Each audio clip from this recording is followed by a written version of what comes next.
E agora vamos falar de esporte. Brasileirão chegou ao fim. Lacombe, recorde do Corinthians. Vasco rebaixado pela terceira vez. Em 8 anos. O São Paulo ganhou do Goiás, garantindo a última vaga. Né? Pois é, São Paulo tinha vantagem, né? São Paulo tinha vantagem. No finzinho do jogo, né? Golaço do Rogério. São Paulo tinha vantagem sobre o Internacional nessa briga pela última vaga aí na Libertadores. E o tricolor paulista venceu fora de casa. Em Goiânia, mais de 35 mil torcedores. Em Porto Alegre, quase 35 mil. Nos dois lugares, tensão na briga pela última vaga na Libertadores da América do ano que vem. O Internacional precisava vencer o Cruzeiro e partiu para o ataque. Mas o gol de Vitinho era ainda muito pouco. O time gaúcho precisava torcer por um tropeço do São Paulo. O São Paulo veio até o Serra Dourada em busca de um lugar na Libertadores da América pela 18ª vez. É o time brasileiro que mais disputou a competição sul-americana. Para chegar lá, sem depender do resultado do Internacional, o time só não podia perder para o Goiás. E a equipe goiana assustou. Das tribunas, Rogério Ceni e Luiz Fabiano, que não puderam jogar, sofriam como torcedores. Em Porto Alegre, o Internacional fez mais um. De novo com Vitinho.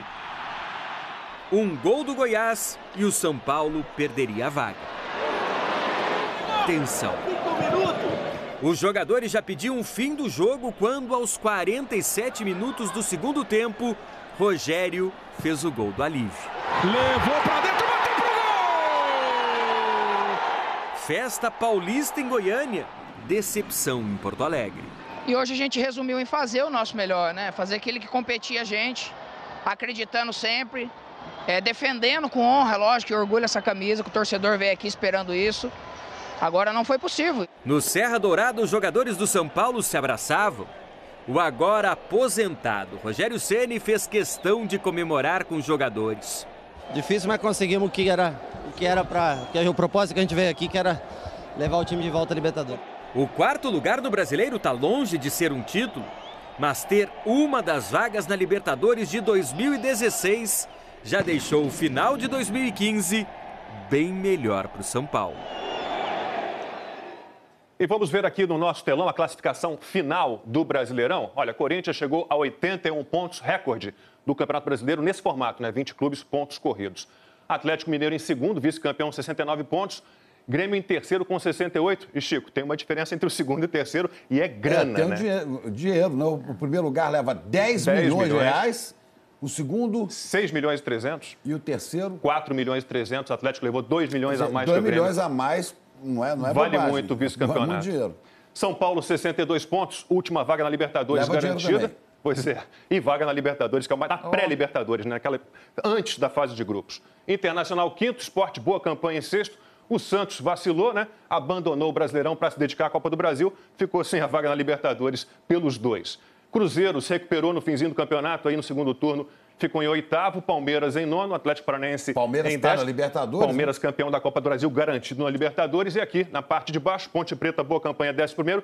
E aí vem os cariocas, né? Pois é, Lacombe, a gente estava falando que hoje é o dia do pessoal, dos torcedores do Vasco, né? Terem que aguentar a piadinha, o pessoal faltando ao trabalho. Mas os times do Rio, de um modo geral... Foram muito mal. O Botafogo foi o melhor, venceu a Série B. Muito bem. Na Série B, né? Fogão campeão. Olha só, o Flamengo foi o melhor carioca, 12º lugar, uma posição à frente do Fluminense, 13º. Chapecoense, 14º. Boa campanha, se garantiu na primeira divisão. Coritiba, 15º. Aliás, 5 times nessa última rodada, né? Brigavam para não cair. Coritiba, Figueirense escaparam.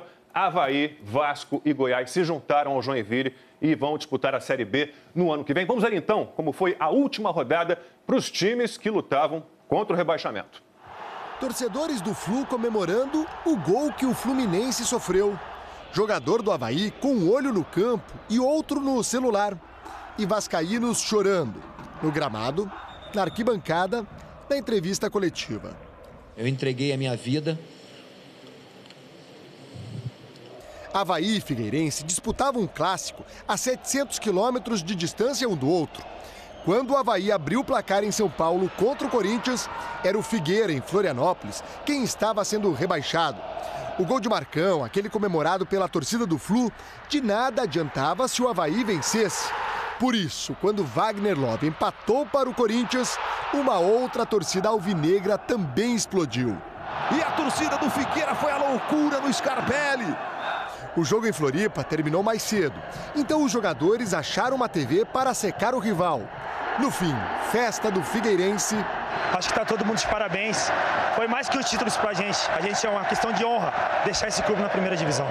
Tristeza e desabafo do Avaí. O último mês que a gente recebeu foi agosto. E recebemos faz uns 15, 20 dias que a gente recebeu o mês de agosto. Os jogadores não mereciam, mas o clube, pelo que fez, merecia ser rebaixado. Tarde chuvosa em Curitiba, clima cinzento para o terceiro rebaixamento do Vasco em 8 anos.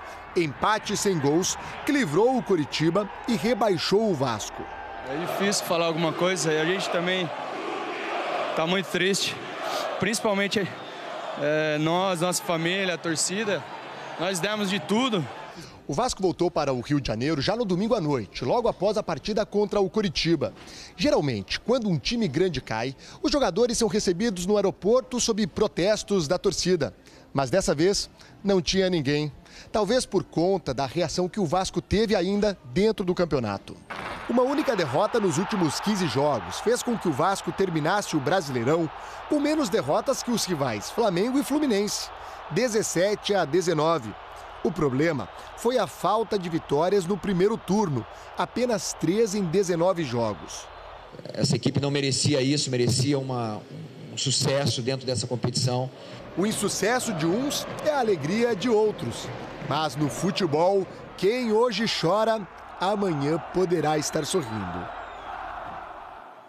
E o Atlético Mineiro foi o vice-campeão com mais uma vitória. O Galo venceu o Chapecoense no Mineirão. Primeiro gol do Galo saiu aos 38 do primeiro tempo, Thiago Ribeiro. O segundo já no segundo tempo, Leonardo Silva, zagueiro artilheiro. 2-0. E o Patrick fez o dele também. Final, Atlético Mineiro 3, Chapecoense 0. Na Arena Joinville, o já rebaixado Joinville recebeu o Grêmio, que venceu. O primeiro gol foi do Marcelo Oliveira, desviando a bola ali na frente do goleiro, 1-0. E o segundo foi esse aí, ó. Bola para na poça, engana o goleiro Agenor. E o Bobô fica livre para fazer o segundo, o Grêmio 2, terceiro colocado, Joinville 0. No Maracanã, Flamengo e Palmeiras, Dudu fez o primeiro do Palmeiras. Aí o Pará empatou para o Flamengo, numa jogada bem estranha, a bola subiu. O goleiro Fábio não foi, o Pará mandou para o gol, 1-1. E o Palmeiras venceu com gol do Vitor Hugo na cobrança de falta do João Paulo. Palmeiras 2, Flamengo 1. Na Vila Belmiro teve goleada e de virada. Atlético Paranaense saiu na frente do Santos com o gol do Kleberson, 1-0. Aí o Giovânio empatou. Também é uma jogada estranha, ele tentou desviar, deu sorte, 1-1. O Gabriel fez o gol da virada, 2-1 para o Santos. O Gabriel fez o segundo dele no jogo. Cruzamento do Vitor Ferraz, 3-1 para o Santos. Aí o Vitor Bueno fez o primeiro gol dele pelo Santos, ó. 4-1. E o Giovânio ainda fez mais um com o passe do Vitor Bueno. Santos 5, Atlético Paranaense 1. E no Moisés Lucarelli, a Ponte Preta perdeu para o Sport com um belo gol, aliás. Gol do Diego Souza. Vitória do Sport 1-0 na Ponte Preta. Além de Atlético Mineiro e Grêmio, a Libertadores do ano que vem vai ter 3 times paulistas, hein? Corinthians, São Paulo e Palmeiras, campeão da Copa do Brasil. Tá certo. Obrigado, Até a Vila próxima. Combe. Até mais.